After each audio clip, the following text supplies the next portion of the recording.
The term that we use in real estate when a property has something that isn't quite right about it or something we need to disclose is stigma. With these kinds of properties, they typically sell slower than the regular market. Bad things happen. But I think the worst are any situation where a child's involved. I think houses hold secrets, hold memories. What happens absorbs into the walls. We spent the night at Villisca Axe Murder House last night and got scared out of our minds.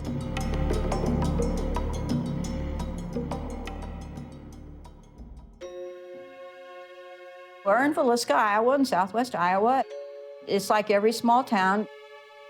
The horrible event that happened here was that 8 people got murdered in their beds with an axe, and the murderer was never brought to prosecution.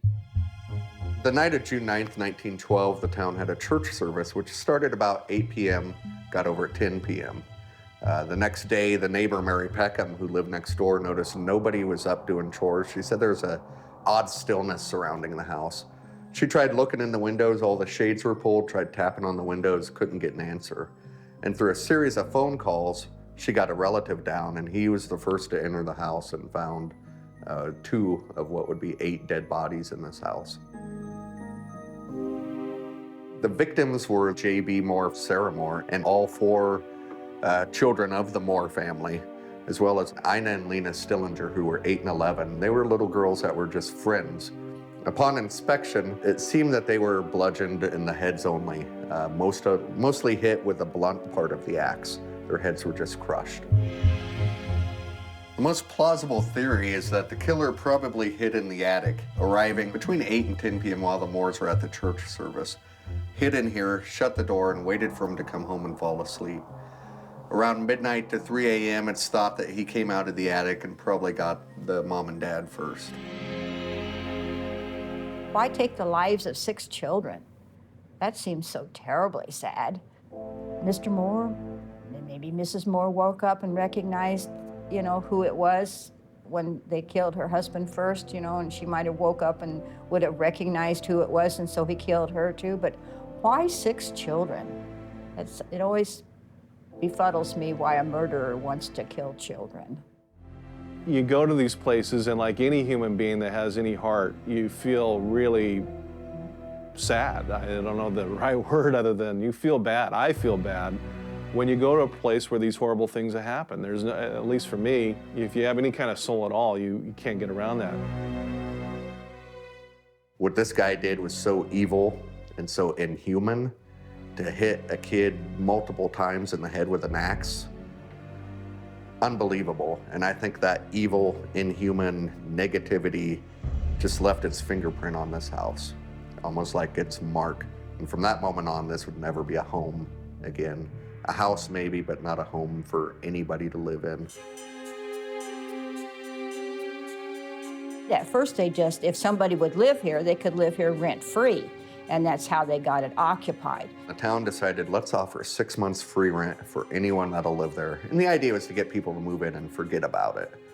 John Geisman was the first to move in. He stayed one night in the house, slept in the barn the rest of the time. He left his wife and children to sleep in here, but he just said, there's something not right with that house. My advice with a property where there's been a crime or a homicide, suicide, is usually to not try and sell the property right away. It's best to try and lease the property, rent it out. It's much easier to do. It generates an income, and it also has a psychological effect of improving kind of the way that property is perceived by the neighborhood. Some of those examples would be the O.J. house, the Manson house, the B'nai Ramsey house right now. Those would have a stigma to it. Many people, no matter, even if you gave it to them, they wouldn't take it.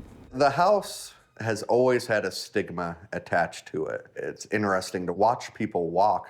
They'll walk on the other side of the road. They don't even look at the house. A lot of people in town just don't even want to talk about it. They want to pretend it never happened, that the house isn't even here.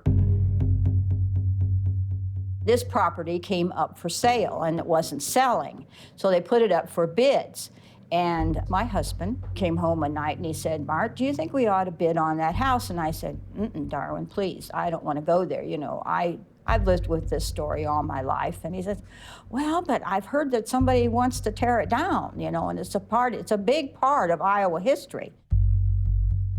So he went ahead and put a bid on it, and at the end of December, he got a telephone call. And he took the call, and then he didn't tell me what it was. Well, it was the realtor telling him that he had got the bid. He told me in February. So I don't know whether he was afraid he's going to have to sleep on the floor for a couple of nights or what, but he didn't tell me for a couple of months that we had actually gotten the house. We have daytime tours, and they get a history lesson, then they get to come in the house, and they tell them what happened in the various rooms. Now, the nighttime people, that's a different matter. They can bring their video equipment, they can bring any kind of recording equipment. They get to spend the night all by themselves. It's very rare for anybody to come here to actually get a good night's sleep. It seems like the people are really interested in engaging the spirits. A lot of people are very uncomfortable with the thought of the evil or negative presence that's here that could be the killer. Right when we got here, I went upstairs and checked out the little kids' room and took pictures right away and got a few orbs. And about, I think it was 12:30, we started hearing little thuds on the floor. At 4 a.m., we heard the moaning. This entire upstairs of the Moore house is where a lot of the paranormal stuff centers around. Of course, you got the most people killed, 6 people killed in this upstairs alone, and the killer hiding in the attic. In this room, there's a lot of shadow figures, doors opening and closing, feeling of tugs, feeling of dread, sadness. Directly to my left was the door to the closet, and there is a child's dress hanging on the door. I was just staring at it, and it moved a little, and I kept looking at it, and it did it again. I got really nervous, and so I just, I got goosebumps, and I got really warm, and I got tingles up the back of my neck, and I was like, feel my neck. It was a really uneasy feeling. I've easily spent over 200 nights in the house. Mostly, I like to do it completely alone, where I know if there's a footstep, if there's a voice, it's not me, then it's completely unexplainable. There's been a few times where I've gotten scared to death and I was literally frozen in fear where I was standing. I think I'm more scared now, just because there's no explanation for anything that happened. I've been in here lots of times with the paranormal teams. I've seen the stuff, the evidence on their cameras. I've heard the EVPs. So I truly think that there's something in this house. Balls rolling, doors opening and closing, giggles, footsteps. We have had a few instances of people getting scratched. Throughout the years, I've seen a distinct 180 on the activity. It went from mostly playful to a lot of violent stuff happening. Growls, scratching, people getting pushed, smells of sulfur. The attic seems to be the source for the worst of what happens in the house. Almost like that's where he lingers, that's his domain. There's been a lot of scratchings, growls, people claiming to be attacked in the attic. Most people are actually gone within an hour to 2 hours. Every time I come back the next day, there's hardly anybody left over. They leave various times throughout the night.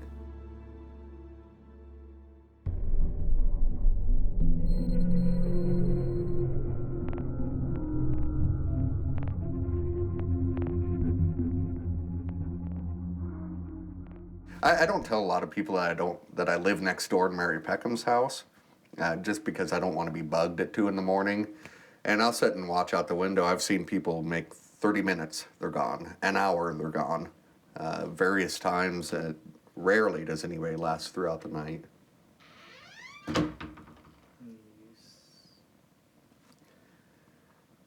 Was that rolling?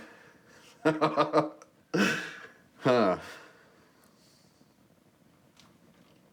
Does that stuff happen very often?